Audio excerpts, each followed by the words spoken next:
Good evening, everyone. Welcome to Caravan. My name is Ishan Sharma, and today we all are here waiting for uh, an amazing lecture by one of India's most loved historian and writer, William Dalrymple, and we are just waiting for him to join. And he's running a few minutes late, so we are waiting for him to join. As soon as he joins, we'll start the lecture, and please be ready with your questions. We will be having a question answer session with the audience towards the end of it, so make sure that you ask as many questions as possible to William Dalrymple. And we are going to talk about his book, the latest book called The Anarchy, Relentless Rise of the East India Company.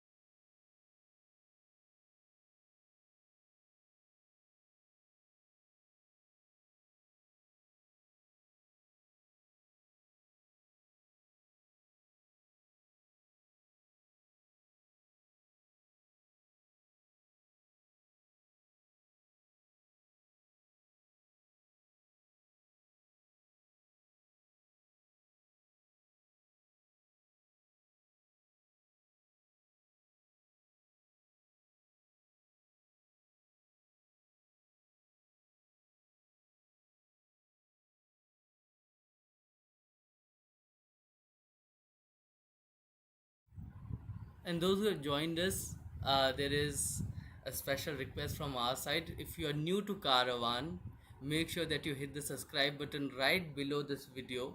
It's a red button, so it doesn't cost anything to subscribe. So please do subscribe to Caravan. Secondly, so the algorithm of the of YouTube is that if you like the video, it gets recommended to more people. So those who are watching us, please like the stream, like the video, so that it will reach out, the video will reach to as many people as possible. That would help us, and that would help this platform to grow. So I would really request everybody to kindly like the video, subscribe to Carvan, and also share it with your friends, families, and those you think would be interested in listening to this lecture. We are waiting for William to join, and once he joins, we'll start the conversation. And you all can send the questions in the live chat, in on the YouTube live chat. I will be reading those questions out towards the end, and we'll have a small question answer session, as I said, with William Dalrymple.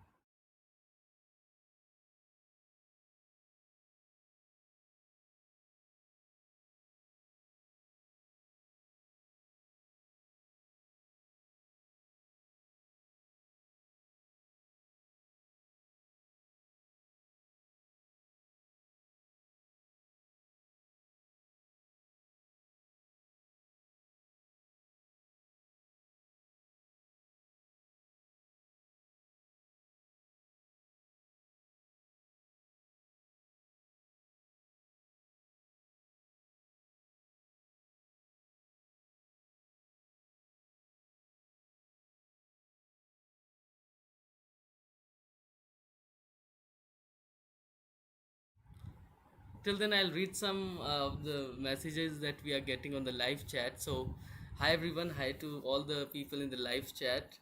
Tara says, waiting eagerly for the conversation. Yes, same.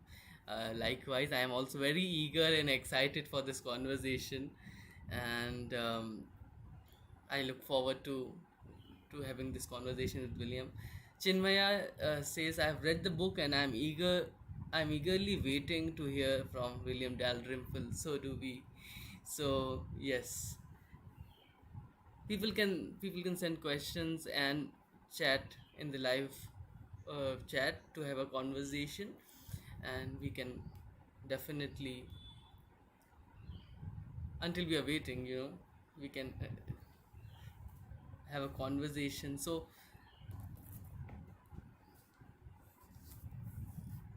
yeah, we are waiting for, I think William is here. He has connected. Hi William. How are Hi, you? Sean. How are you?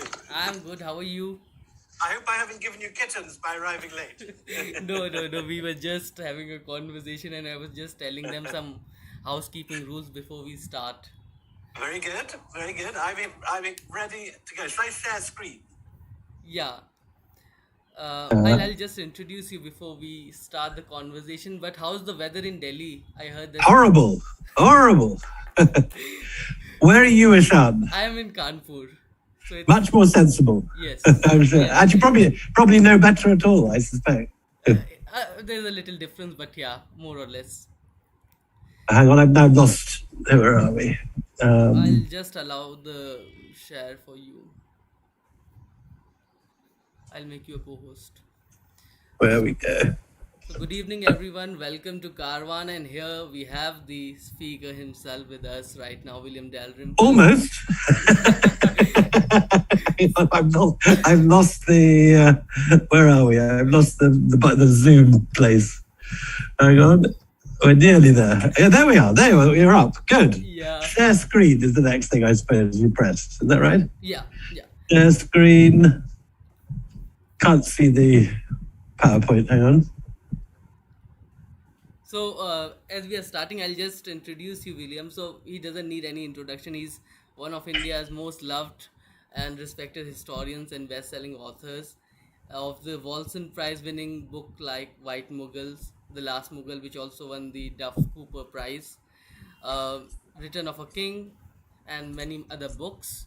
His most recent book is The Anarchy, The Relentless Rise of the East India Company, about which we'll talk in this conversation and in this lecture, which was also longlisted for the Baillie Gifford Prize 2019, and also shortlisted for the and shortlisted for the Duke of Wellington Medal for military history, the Tata Book of the Year non-fiction, and the Historical Writers Association Book Prize 2020. He is also the founder and co-director of the Jaipur Literature Festival, where we met this year.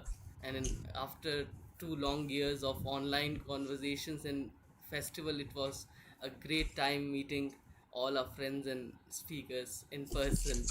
He has been awarded 5 honorary doctorates. He is a fellow of the Royal Society of Literature, the Royal Asiatic Society, and the Royal Society of Edinburgh, and has held visiting fellowship at Princeton, Brown, and Oxford universities.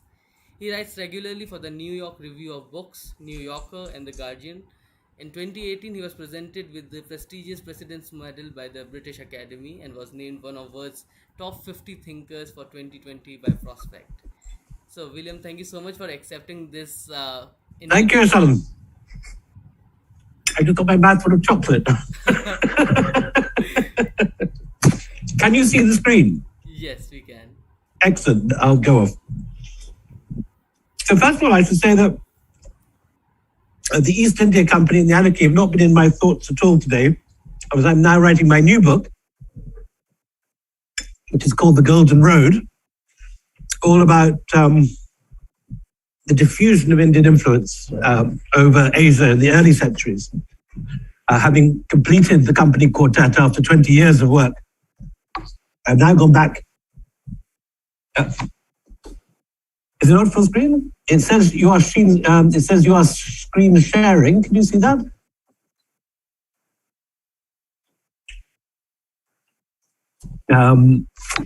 See what happens if I do that. Any better? Was that still? Here we are. Approve. There we go. You've got control of me now, Ishan. How's that go? Is that any better? There we go. Fantastic. I can still operate the slides then, can I? Fantastic. So I've gone back to my first love, which is really sort of early archaeology and art history. And so if I'm a bit rusty on some of the names and some of the details for the Anarchy, please forgive me. As I say, I've been living in a different century at the moment. Anyway, let's get started.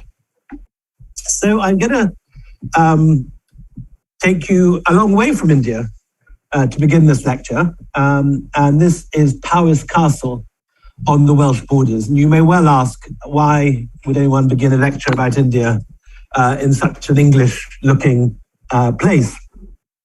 And it really couldn't be more English. You've got lovely Tudor box hedges down below, Elizabethan windows, a lovely Renaissance doorway leading you into the building.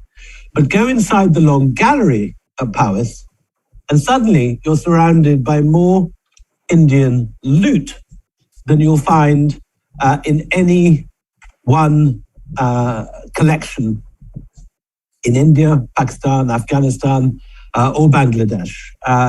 Powys is literally chock-a-block with Mughal loot.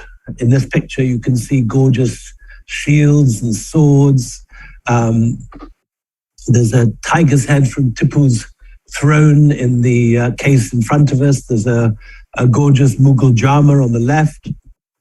One end of the room, this is looking through Siraj ad-Dowlah's palanquin, abandoned on the battlefield of Plassey. And if you go through the arch at the end of the picture, you'll find yourself in a room containing the battle tent of Tipu Sultan. Now, what on earth is all this Mughal paraphernalia doing in the middle of the Anglo-Welsh borderlands? Well, the answer can be seen in a picture which hangs just above the door, leading into the long gallery, and that shows what the painting describes as Shah Alam conveying the gift of the Diwani to Lord Clive. Now, it's not a very good painting. Benjamin West, the portrait painter here, had never been to India, and this is an entirely imagined scene. In reality, the scene it shows took place inside a tent, not in a public durbar, and Allahabad Fort contains none of the sort of mock Mughal buildings lined up behind the scene. But it does show a moment of great importance for Indian and for Mughal history, and also a crucial moment in the history of the East India Company. For this is the moment that Shah Alam hands over the document. That's Shah Alam in the middle, and the document is the Diwani. And the Diwani is the legal means by which the East India Company gained access to the finances of the three richest provinces in Mughal India, which were Bengal, Bihar, and Orissa. Now, today we don't associate any of those three states particularly with extremes of wealth. If you were thinking of riches in India today, you'd probably think of Maharashtra and the Punjab, or Gujarat. But in the 18th century, that was where the money was, and the reason was the textile trade, which was what made the Mughals rich. There were 1 million looms in Bengal, and they made the finest textiles in the world. Today, if you look at a sort of Mughal epic in Bollywood, a sort of a Jodha Akbar or whatever style movie, the Mughals are depicted as these sort of pleasure-loving creatures inhabiting gorgeous palaces and dropping mangoes into Aishwarya Rai's mouth with flights of pigeons soaring behind and so on. What you never see is the actual source of that wealth, and that was very largely the textile trade. And in fact, the Mughals turned India into the largest pre-industrial power in the world, generating, the figures are disputed, but between 30 and 40% of the world's gross domestic product, a lot of which came from these three provinces, Bengal, Bihar, and Orissa. So when Shah Alam hands over to Lord Clive, for that's who it is in the red coat, the slightly portly gent in the red coat, when he hands over the right to rule these provinces, or certainly to run their economies, this is a very significant moment for both the company and the Mughals. And Shah Alam is handing over these provinces, and it's very important to take this in, not to the British government. The British government at this point is nowhere to be seen, nor to the Foreign Office, nor to the British Army, or any of the state institutions. Instead, he's handing over power to a private company, a company run by its shareholders for the benefit, but run by the directors for the benefit of the shareholders. And this is where it's based. This is the East India Company headquarters in Leadenhall Street. It's just the 5 windows in the middle. It's not even the 2 buildings on either side.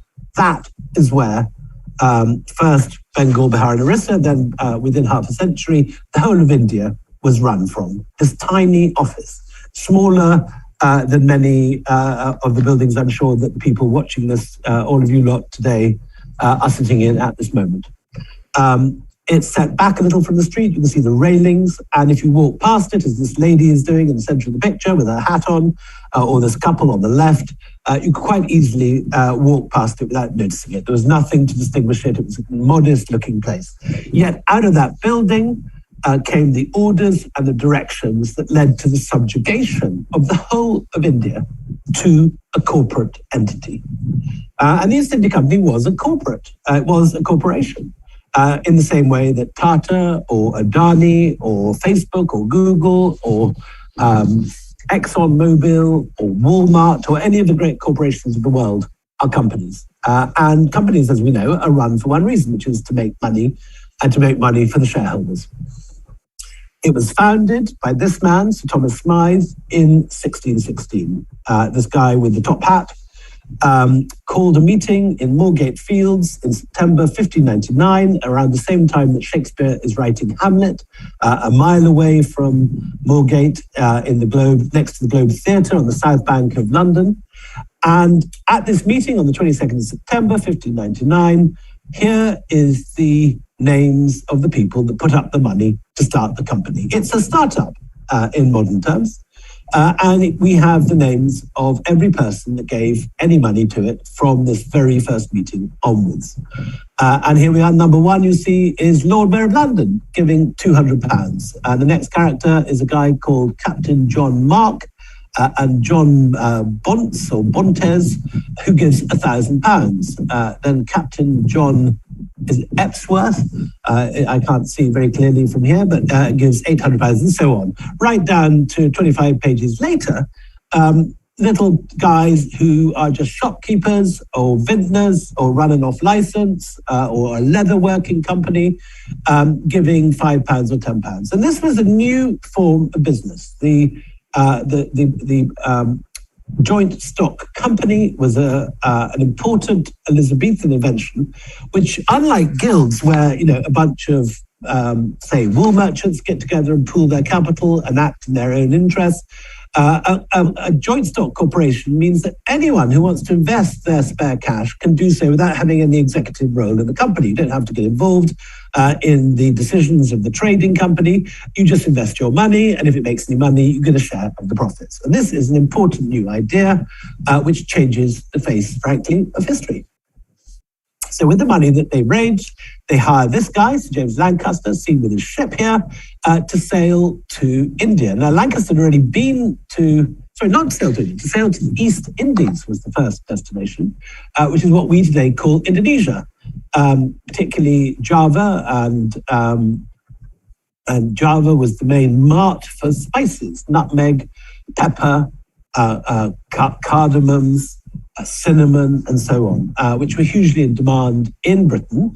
And they realized that if they were to sail direct, as the Portuguese and the Dutch had done before them, they could buy these things at cost price and cut out all the middlemen in Cairo and Alexandria and Venice and make a huge profit. And that's exactly what they did. They buy a ship. They go, first of all, to the dockyard, and they reject a creaky old hulk called the Mayflower and buy instead a pirate ship. Called originally the Scourge of Malice. This sounds like something out of Jack Sparrow and Pirates of the Caribbean, and it is. The Scourge of Malice had indeed been a ship of Pirates of the Caribbean, not of the film, but of the real ones. And they rename it the Red Dragon, and off they sail. At first they get becalmed off the coast, and everyone goes and laughs at them, stands on the white cliffs of Dover and waves because they're just sitting there, there's no wind, and they're stuck.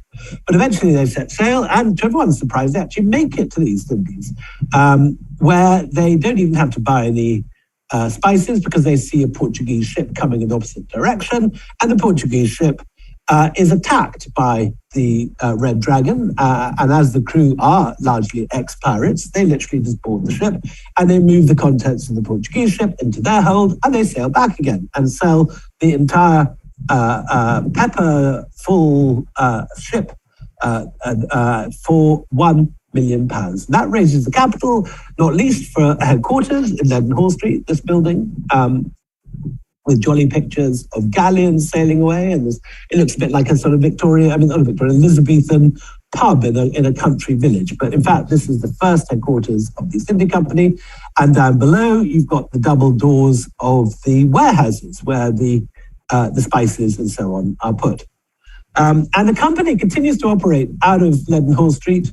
It buys its own dockyard at Deptford after a while, and it operates on a skeleton staff. 100 years after its founding, there's still only 35 employees on a permanent contract with the East India Company. But they make tons of money. They don't make it, though, in the East Indies, because the Dutch are there ahead of them. They have better sailors, better ships, better financial mechanisms. And by 1640, there's a war between the Dutch and the English lose.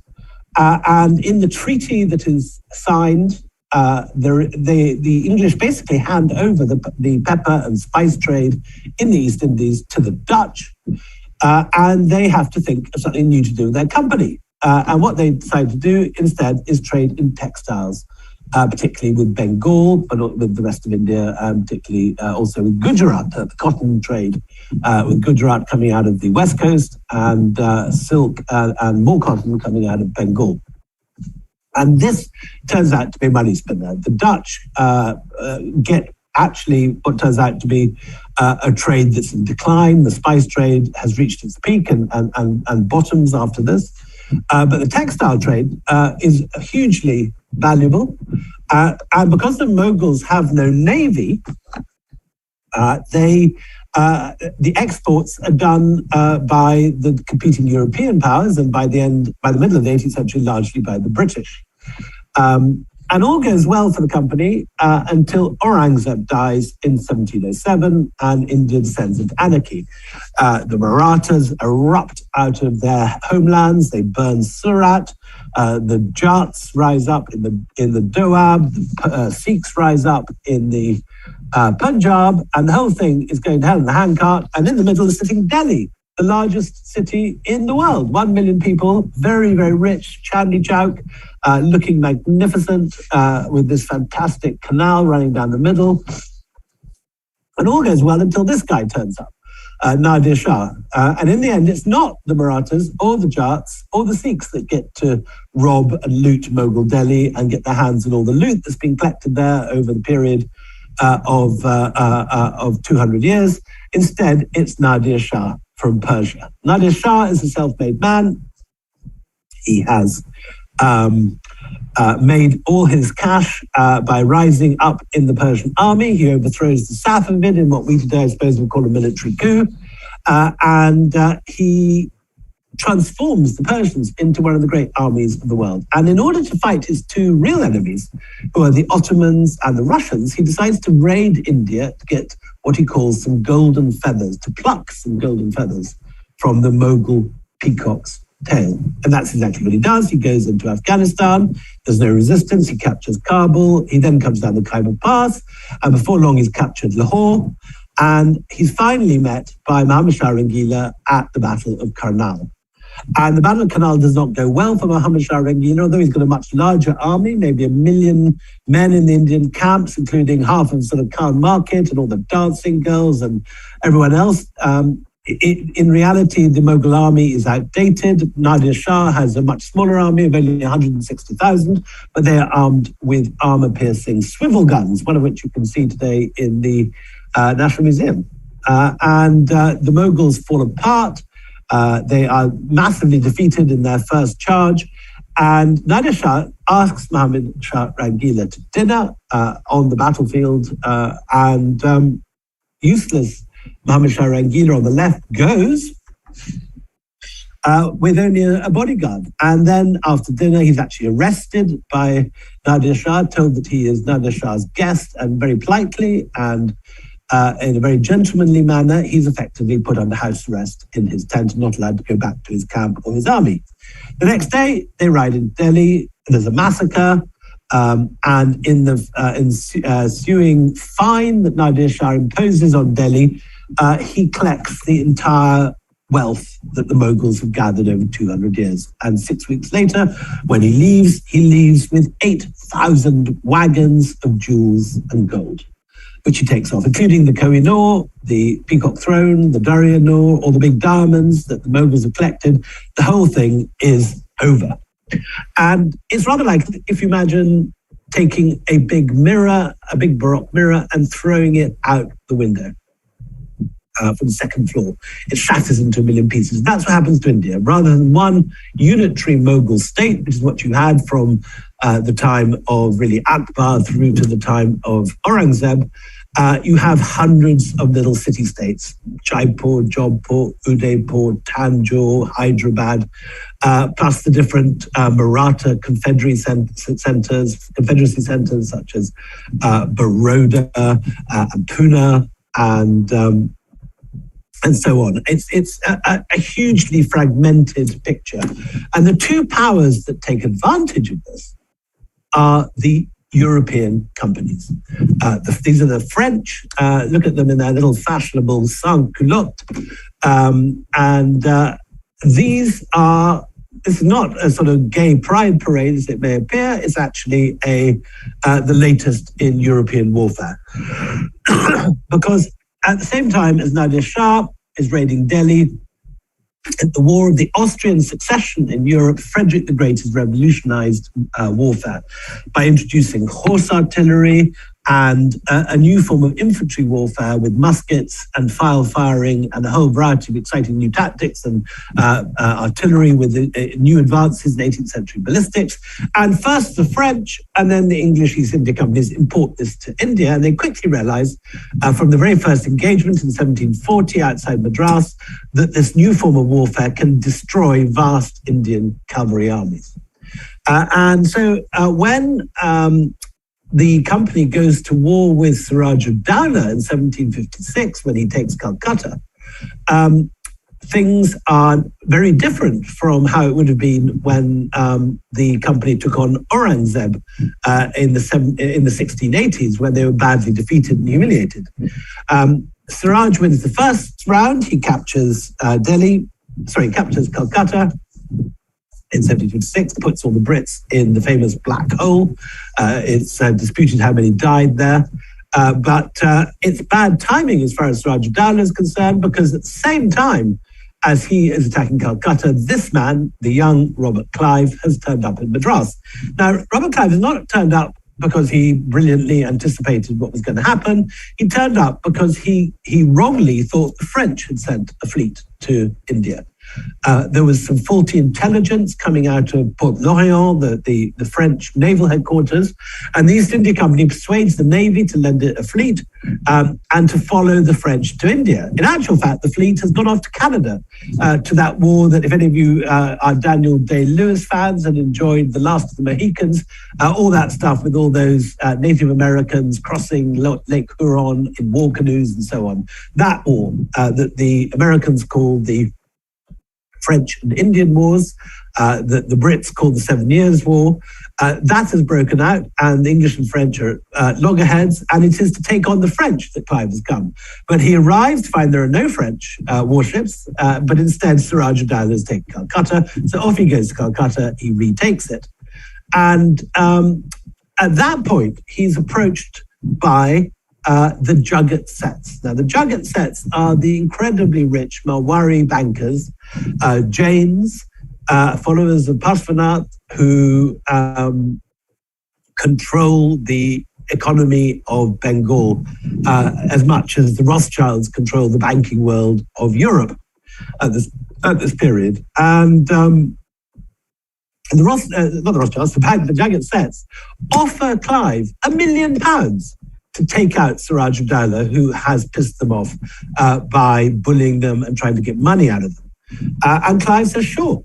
And though he has no authorization to do this, he's been sent to fight the French, not anyone from India. And he has retaken Calcutta, which was his brief when he arrived in Madras. But he goes off and he fights the battle we know as the Battle of Plassey in 1757. And here he is in the conventional view of the battle, which is a sort of heroic white guy leading this army. But actual fact, the whole thing is a setup. Mir Jafar, the main general, Siraj-ud-Dowlah, is also in the pay of the Jagatsets, and halfway through the battle, he withdraws, and there's chaos. In the days that follow, Siraj-ud-Dowlah is killed, and Clive marches into Murshidabad, where the Jagatsets let him into the treasury, and he is paid $1 million, as is the company.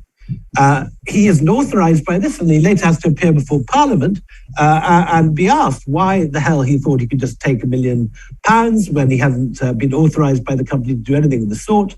And he replies, "My lords, I was astonished at my own moderation." And everyone laughs, and rather like Boris Johnson getting away with all these parties, people forget the issue in hand, and Clive becomes the richest self-made man in Europe with his payoff from the Jagatsets. With the money, the company increases its sepoy mercenary army, because the extraordinary truth about the East India Company, which is bizarre to us today, is that India is conquered by the East India Company, not by white soldiers fighting against Indian soldiers, but by Indians fighting against Indians. The East India Company army is 95% mercenary sepoys who are paid top dollar. They're the highest paid troops in India. And the money is raised not out of Britain, but out of India by Indian banking families who see the East India Company as a reliable source of income. They think the East India Company is a corporation, they understand commercial contracts, they repay their debts on time, and so they prefer to lend to them rather than lend to, say, the Scindias or to the Holkars or to Tipu Sultan, who's quite likely not to repay them if he hasn't got the cash. The corporation, however, the East India Company, understands commercial contracts, and therefore the bankers get into bed with them. Plus, the East India Company offers the bankers tax-free status. It's like Singapore or Dubai. If you go there, you don't have to pay tax on your wealth. So the Marwaris pour in from Rajasthan and take over the economy and lend to the East India Company. So the kind of tragic and bizarre truth is that the company conquers India with Indian troops, paid for by Indian bankers. And in 1765, another battle is fought, the Battle of Buxar, where Shah Alam, seen here on the left, sitting on the ground, is defeated by an East India Company army, along with Shuja-ud-Dowlah of Awadh and the new Nawab of Awadh. And the East India Company now finds, in 1765, just 10 years after Plassey, 11 years after Plassey, that it has the whole of the Gangetic Plain. And it continues to build this enormous mercenary army until the army grows from 20,000 sepoys to 40,000 until 1799, when they have 100,000 sepoys. And the sepoys, 200,000 sepoys. And that is larger by a factor of 50% than the British Army at the time. The British Army has 100,000 troops before it rearms to take on Napoleon. The East India Company has 200,000 sepoys. And it is these East India Company sepoys that defeat first Tipu Sultan, then the Marathas, having already defeated the Mughals. And by 1803, they've more or less got all of India south of the Punjab. Tax collectors fan out, like Colonel Todd, seen here riding on his elephant, and the company soon realizes that it can tax the Indians to raise the money to buy the goods that it wants to sell. So no longer does it have to import gold and silver from London or Europe. It doesn't even have to borrow from the Jagatsets or the other Marwaris anymore. It just taxes people, and with the profits of that tax, it buys the cotton and the silks and increasingly the opium that it wants to sell. Opium becomes a very big deal by the 1780s. They are growing opium in vast quantities in Bihar. They're selling it illegally in China. They fight 2 opium wars to maintain the right to sell this illegal opium into China. Turning many Chinese into opium addicts in the process, and undermining the authority of the emperor. And they become the largest narco operators in the world. This is far bigger than Pablo and all the Medellin cartel. This is the largest drug operation in history. And with the money from the opium, they buy tea, which they sell in India, giving India its first tea habit.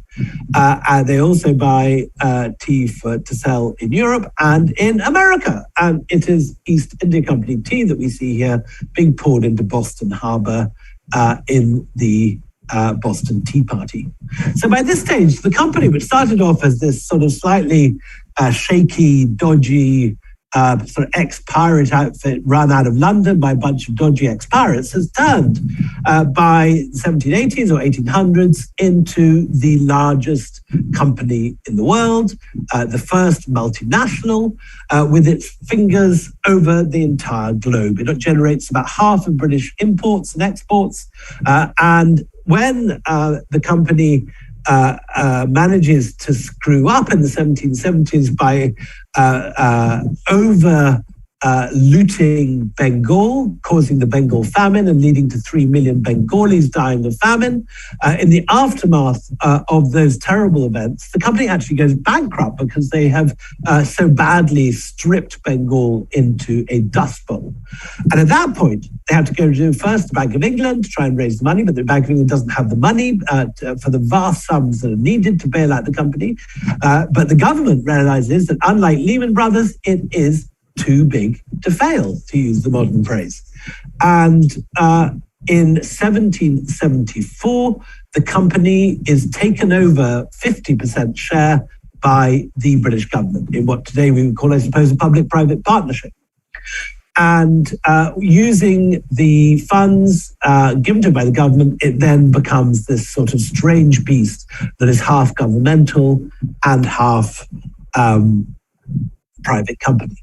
But it never looks back. Now that it's owned by the government continues to maintain its interest in the company. The East India Company flag has the British Union Jack attached to it. This, of course, is the flag which also was the model with adaptation for the American flag. The East India Company headquarters is now the size of Buckingham Palace. It runs down the whole of Leadenhall Street. And from the director's boardroom, seen here in 1820, India is controlled. What Racecourse Road and Mr. Modi's office is today, the East India Company director's boardroom was for India in the 1820s. By this stage, the East India Company controls these vast docks, East India Company docks on a bend in the Thames opposite Greenwich. It has this huge shipbuilding facility of Brunswick, with all these East India Company clippers, which are about to sail around the world at high speed, shuttling tea and opium and textiles around the globe. And it is this vast multinational corporation. And all goes well as far as the company is concerned, although India is looted and asset stripped and millions sent back to East India Company to build East India Company fortunes across Britain. When you go to a gorgeous 18th century house owned by the National Trust today somewhere in Britain, the chances are that it was built either on the profits of the East India Company looting India or the Caribbean slave trade. And all goes well until having defeated all the princes of India, the one force left that can actually destroy the East India Company is its own army, the Sepoy Army, and that rises up in the Great Uprising of 1857, when out of 168,000 troops in the Bengal Army of the East India Company, 130,000 mutiny and turn their guns on their officers. It's a complete mess. Not millions, but hundreds of thousands are killed across India. Initially, British civilians, but latterly innocent Indians, bystanders in their tens, if not hundreds of thousands in Kanpur, Lucknow, and finally in Delhi. This is the storming of Delhi in September 1858. Every male above the age of 16 is considered fair target. And it's followed by massive retribution and hangings across North India. Anyone connected with the uprising in any way is brought back and hung like this, unceremoniously, in Delhi, including most of the Mughal family. And such is the catastrophe of all this that the East India Company is wound up by 1858, effectively nationalized. And it ceases to be a private company and becomes the Raj in 1858. But the Raj, which we kind of is what we all learn about at school and university, if we learn about it at all, only lasts 90 years. And what we forget is that for the previous 250 years, the British have been represented in India by this corporation. And this is why I think the Anarchy has done so well around the globe. It was Obama's Book of the Year, for example, in America. It's because today we are very frightened of big corporations. We know the power of men like Elon Musk or Bill Gates. You don't have to believe the conspiracy theories about vaccines and so on and Bill Gates to understand that somebody like that has enormous power and that corporations that they run and found can have incomes far larger than many nation states. And the origins of a corporation which can destroy a country have its roots in the East India Company. In the 20th century, there are unlimited examples of corporations which bring down nation states. Think 1956 in Iran, when Mossadegh is taken down by the CIA and MI6 because he wants to nationalize the Anglo-Persian Oil Company.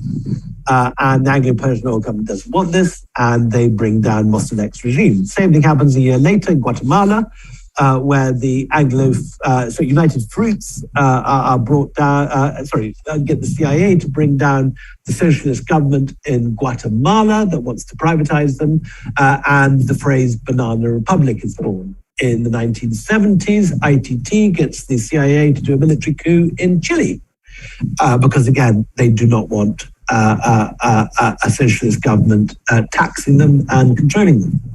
And so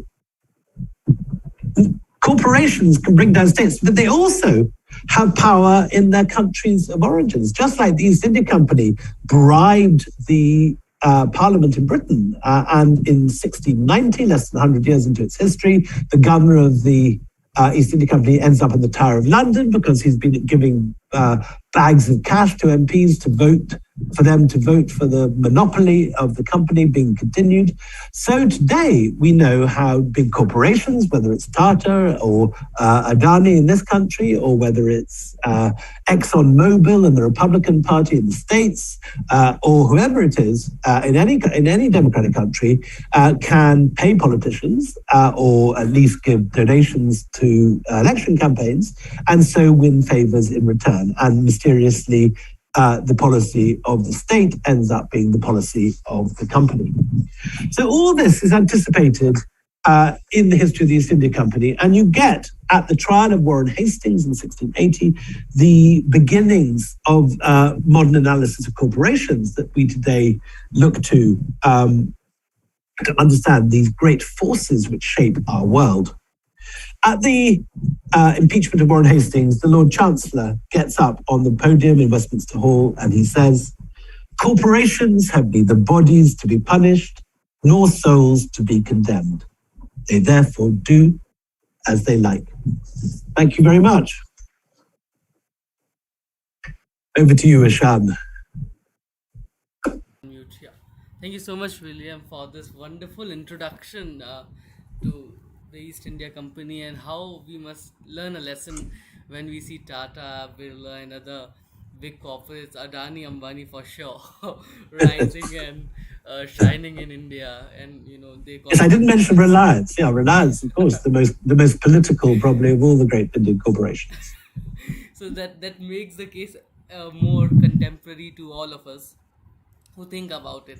But my question to you is, your family has an ancestry and it is associated with the East India Company. So can you talk about the Dalrymples?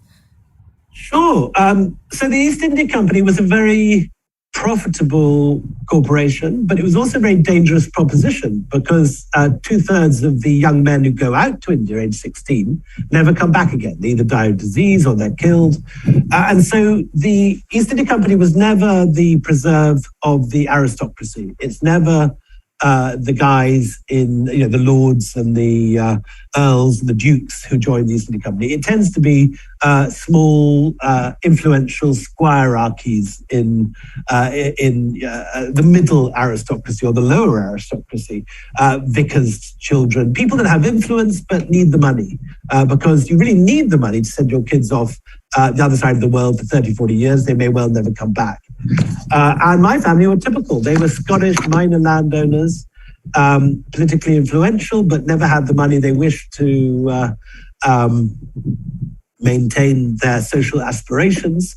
And generations of my family get sent out to India, which is why I'm interested in this. And partly this is, I suppose, a kind of form of reparation for what they've done and been responsible for. 10 generations of my family, as recently as my great-grandfather born in Calcutta. I have both Bengali Hindu blood from one marriage in Chandanagar in the 18th century, and I have Mughal blood from another marriage in Hyderabad at another point. So I've got both flowing in my veins, which again probably explains why I've been obsessed with this for the last 20 years and lived here all my adult life. Yes. There is a school of thought that says, British, okay, one thing is that they looted India, and the word looted itself is from Indian language. Sure. But they say that, at least they gave us railways, they gave us a language called English, which we all use now, and we are speaking in English right now. So there's this colonialist apologist kind of a sense. So how do you see that? Well, I mean, I don't think anyone's apologizing for the East India Company here. India is more and more clear, particularly after Shashi and the Anarchy, I think, that of the damage done to India by the company and by colonialism. But sadly, in England, there is a school of thought. The right wing regards anyone who criticizes the empire as being woke. And there's been a huge pushback by Boris Johnson's government against the sort of school of thought that I have represented in the Anarchy and Shashi in his book. Today you're quite, which wasn't the case as recently as 5 years ago, you're quite likely to be accused of being a sort of anti-national lefty for making this case. I mean, I have to say the book was a big bestseller in London, but you also, if you look at the comments on the British Amazon page, you'll see lots of patriotic Brits saying, why hasn't he mentioned the railways? Why hasn't he mentioned this? Why hasn't he mentioned that? And so on. So it is a controversial left-right issue now, in a way it really wasn't before. But at least it's an issue. Before, and the Brits just thought that their empire was somehow different from the French or the Portuguese or the Germans or the Belgians in the Congo, and that somehow the British one was very sort of picturesque and was all about those nice films by Merchant Ivory where ladies in crinoline dresses float over the lawns of the Bangalore Club or play croquet in Simla, and Maharajas look on and elephants swish their tails, and it's all very picturesque. The reality, of course, of any empire, whether it's the Roman Empire or the Maratha Empire in the 18th century or any other empires, empires are there in a sense to extract from the conquered. And if you ask the Bengalis about the Marathas, the Bengalis will tell you very strongly that the Bairagis, as they call them, looted them. The same is true of the Germans in Southwest Africa, the same is true of the Belgians in Congo, and the same is 100% true of the East India Company, which never made any apology about being anything other than a commercial company that existed to make profit, and it did. It was a very successful money-generating machine, which had no pretense, unlike the kind of empire apologists in Britain who talked about what about the railways. You wouldn't have had what about the railways from the East India Company because they were very clear that their railways were built to send minerals down to the coast to export. The company at least is not hypocritical. It recognizes exactly what it's up to, which is making a vast profit any way it can in India. Yes, and when we talk about the company, we also, because as history students, when we read history books, we kind of see an absence of the mention of the word company. We often call it British Raj, and Yeah. we kind of think that only the government ruled, the British Crown ruled India. But for a very long time, the company was in power. It was ruling India. Much longer period than the period of direct rule from the London government. The company exists for 250 years. The Raj only exists for 90 years. So it's more than double, nearly 3 times the time. Yeah. So how do you see that absence in academic researches? Well, it's not absent in academic researchers. It is there in academia, and there's very, very good work coming out of both India and Britain on the East India Company at an academic level, but it's a popular absence. You're right that in both Britain and India, people talk about the British and Indians. They don't talk about this rogue multinational. I think in the 19th century, people did, funnily enough. I mean, there was a lot of awareness in the 19th century by the Victorians that the East India Company was this sort of corrupt, swaggering embarrassment that they did their best to forget about. But the Victorians had no doubt in their minds that people like Hastings and Clive made enormous sums of money, often very corruptly, out of their jobs in India. But I think the nationalist movements in both Britain and in India have turned it into a national story. The British conquered India, and it's just not true. It wasn't the British army. It was an army of mercenary sepoys, and it's a difficult thing to get your head around, because why? Today, from a modern nationalist perspective, why would a bunch of Indians, fight the Marathas for the Brits? Why would the Jugget Sets, the bunch bankers, lend them money at competitive rates so that they could outfinance the war machines of the Marathas and Tipu and their other enemies? But that's what happened. And one has to look at this history straight in the face and recognize that. Yeah, so what makes the British East India Company different from the Dutch, Portuguese, or the French East India Company that also had their factories in India? I mean, in essence, it's a very similar thing, but the Portuguese was not a company. The Portuguese was the Estado do India. It was a state-run affair. So it's, if you like, a Sarkari empire. And as we all know, anything run by the state can often be quite inefficient. And the same is partly true of the French East India Company, which before the revolution was run out of Versailles, often by cousins of the king, given nice little jobs in Chandanagar or Pondicherry, a nice villa in Pondicherry to go off and enjoy yourself on. And the reason I think that the East India Company beats both is that it is this ruthless capitalist entity with all the vigor of commercial capitalism, the same spirit that animates Goldman Sachs or any of the great sort of banks today is what animated the East India Company, which ultimately is the thirst for profit and enrichment, which is one of the strongest drives in the human character, and the East India Company tapped into that very successfully with all the ruthlessness of a modern hedge fund or massive bank like Yes. We have some questions for you from the audience. I'll read those out for you.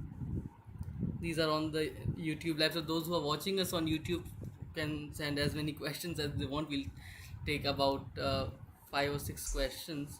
This is by Vijay Balakrishnan. His question is, it's I think it's a comment rather. Brilliant overview of a vast swath of history. Please talk about what happened to Jagat Seth and Omi Chand after they outlived their usefulness. So it doesn't end happily for either, obviously.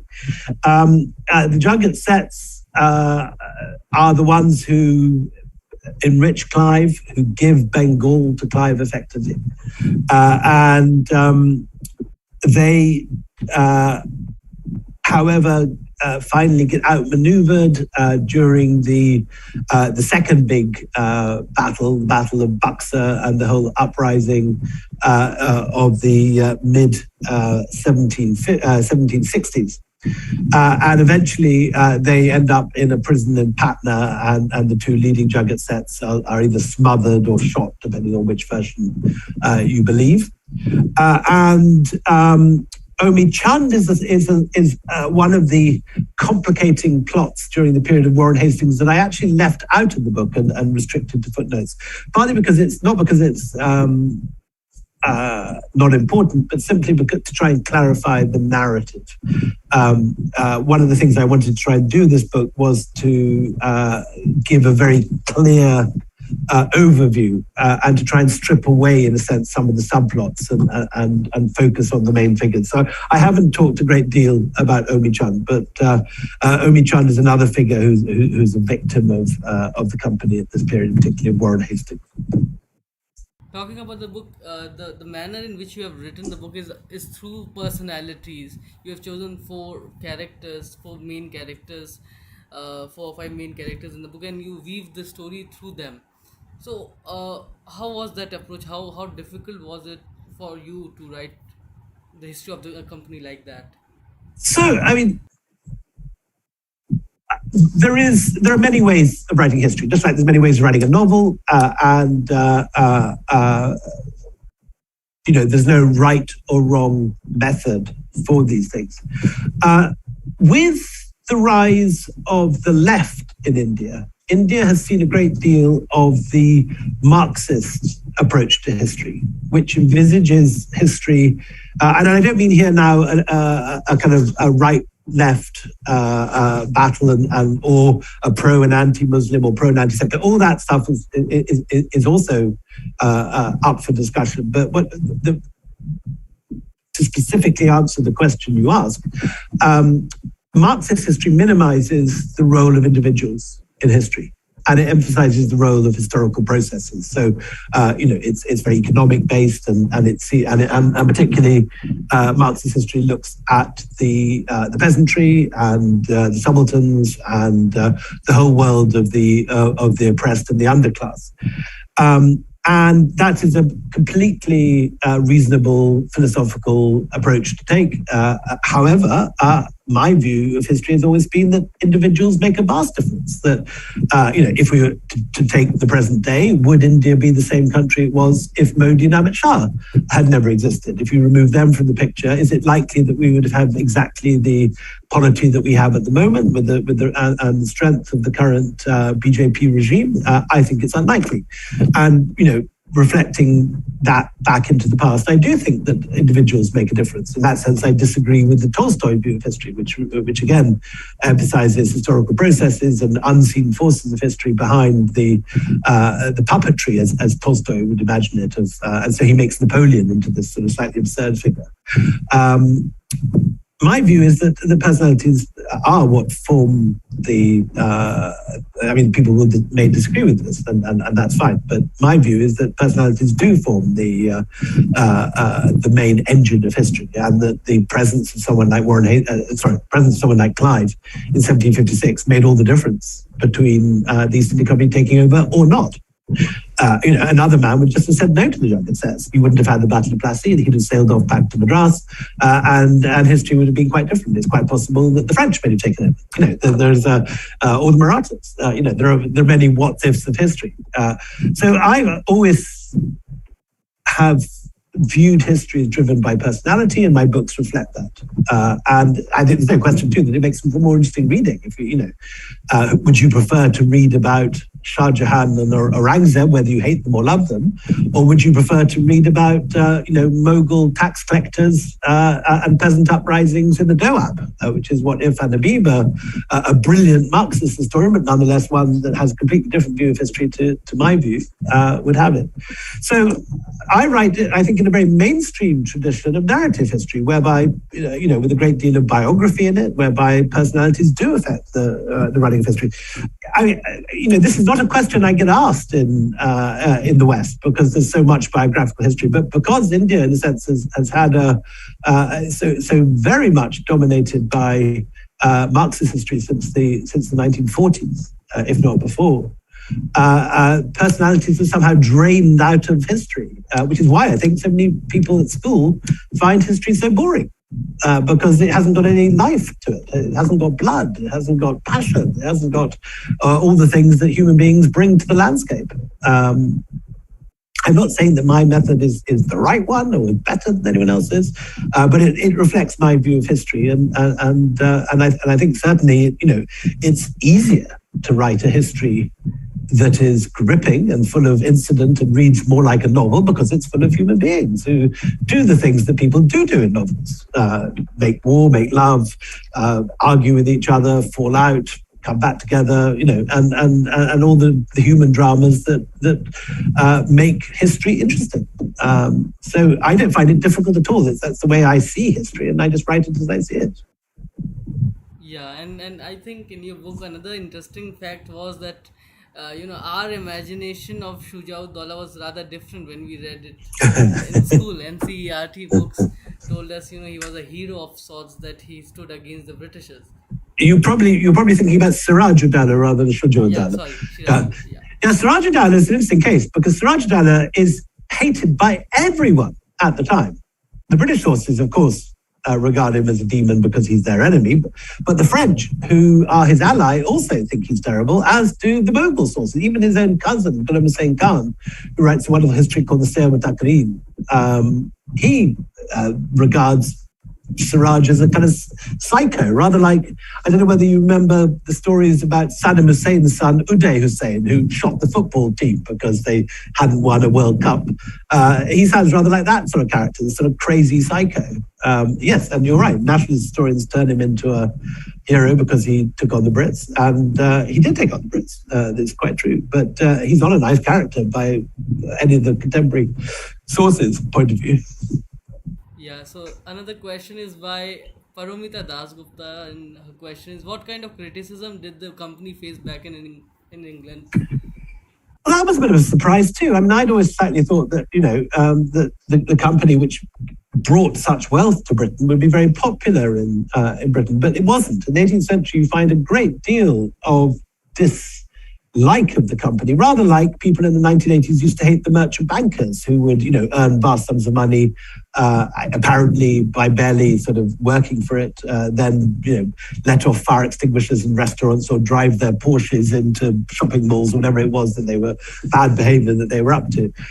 This is how people looked on the East India Company, as nouveau riche,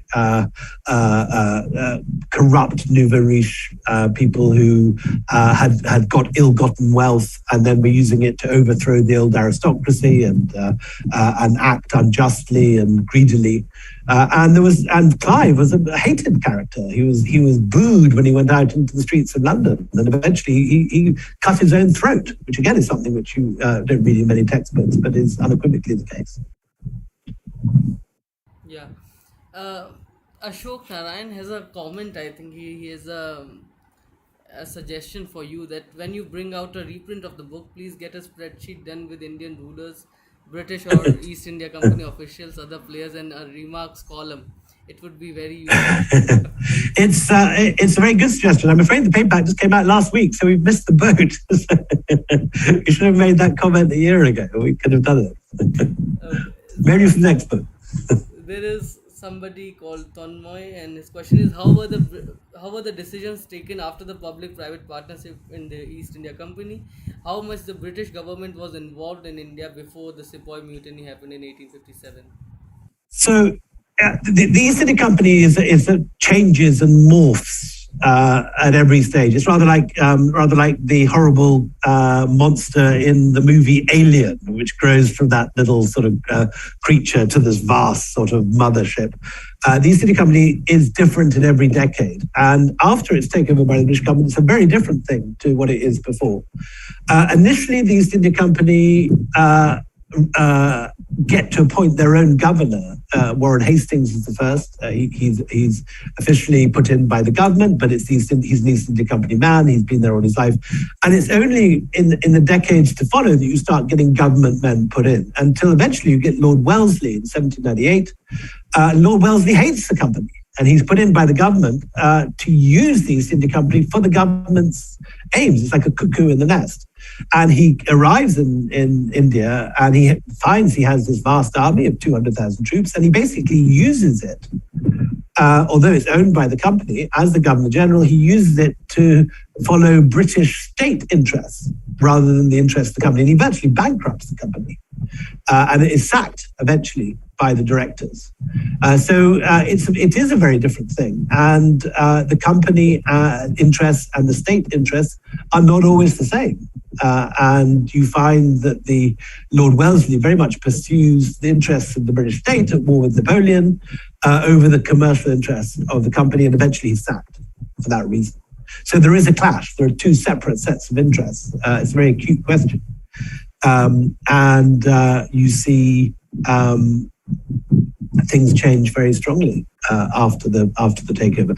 Eventually, by the 1820s, the East India, well, first of all, I think in 1810, the East India Company's monopoly is ended. You begin to get agency houses opening in Calcutta, which means you have private corporations operating alongside the company. And then by 1835, I'm getting rusty with my dates, was that sort of time, the company winds up its commercial operations. So it is a governing corporation. And the different merchants in India get on with doing their own thing. I think there's one last question from the audience. It's by Yuva Rani V. And her question is, history should be understood as a tool to free us from our past, but nowadays it is a tool which divides people. How to educate common audience to understand the different layers of history? Well, it's a very difficult thing, history, because there are countries like India, Israel and Palestine is another one, where different people have completely different conceptions of the past. And just like in India, you have this massive divide between those who see the Muslim arrival in India as part and parcel of India's history, and on one hand, and on the other, those who see it as foreign invasion, destroying temples, looting of India, and so on. So similarly, you see the between Israelis and Palestine, completely different understandings of how history works, what the foundation of Israel was. So there are parts of the world where Ukraine and Russia being another example, two very different approaches to the history and to nationalism.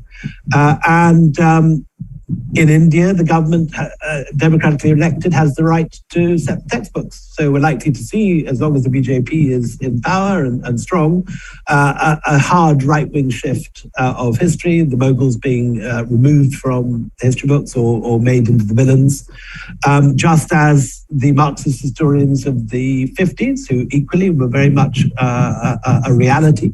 In the aftermath of partition, chose to minimize the negative side of Islamic rule in exercise of what they saw as nation building after partition and the bloodshed which had divided the country.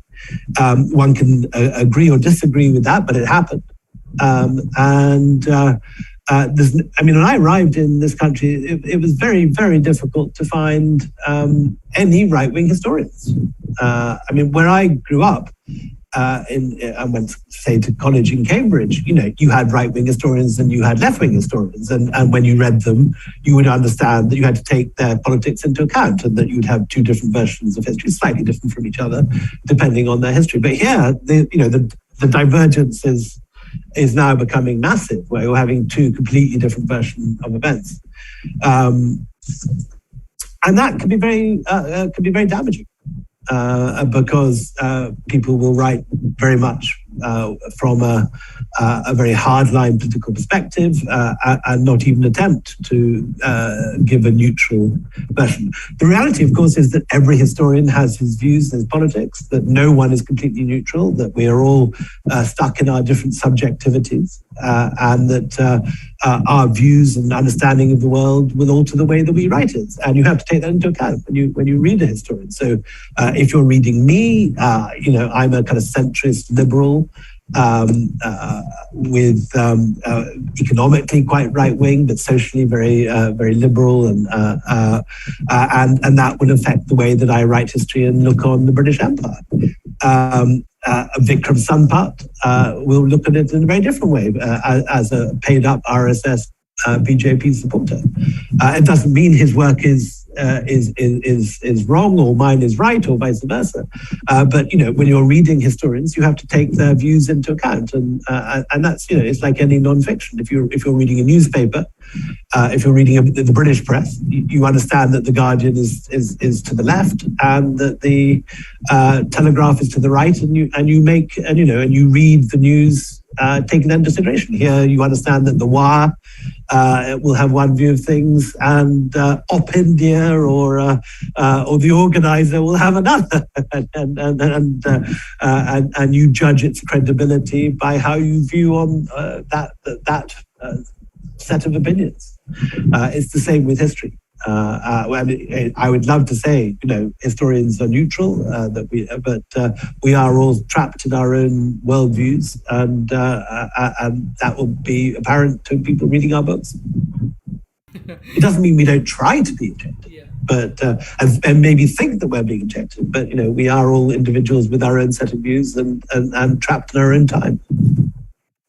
Yeah, so that's rather a confusing answer, but a very important answer at the end, because it kind of summarizes the complexities of approaching history. And In a sense, you take this into account automatically when you look at it at a magazine online. You understand that Op India is to the far right, or the organizer. You understand that the print is liberal, or the Wire, and you filter the news accordingly. It's the same with historians. yeah, so deploy what E.H. Carr said, the common sense view of history. So read before you believe in something. But Yeah. thank you so much, William, for answering all the questions from our audience. And A great pleasure. A great pleasure. Thank you all for listening. The book is available in bookshops. Just come out and paperback. And the Company Quartet, the 4-volume of all 4 of them. The book, The Anarchy, is actually in the end the first volume of 4 books. and we'll see a motion picture on this book very soon. I hope so. Nothing much seems to be happening at the moment, I have to say. It's a massively expensive project, and they're trying to raise the money at the moment. But I hope it does. Yeah. Yeah, so before we end the conversation, we have one last segment of 2 questions for you. First is your recommendations of book on Indian history, and second is, what do you think about Caravan? If you can speak a few words. Well, Caravan, I actually don't know much about. I mean, I'm very pleased to appear with you, and it's very nice to be here. But you should be educating me on Caravan rather than vice versa. But I think anything that promotes history and understanding and learning of Indian history is a great thing. As for recommendations, well, I mean, just a new book, which I strongly recommend if you haven't read it already, is Anirudh Kanasetti's books, Lords of the Deccan, which I think is the best book on medieval history I've read for a long time, and a wonderfully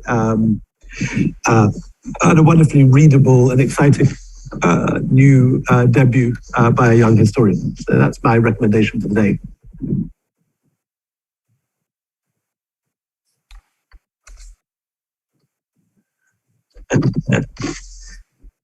Sure. Okay, bye everyone. Please go out and buy the Company Quartet today.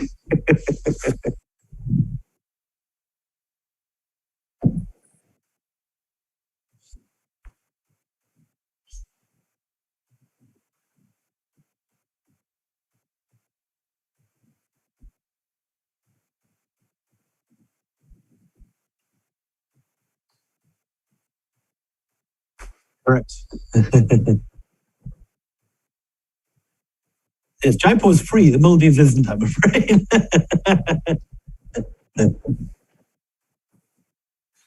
Bye-bye.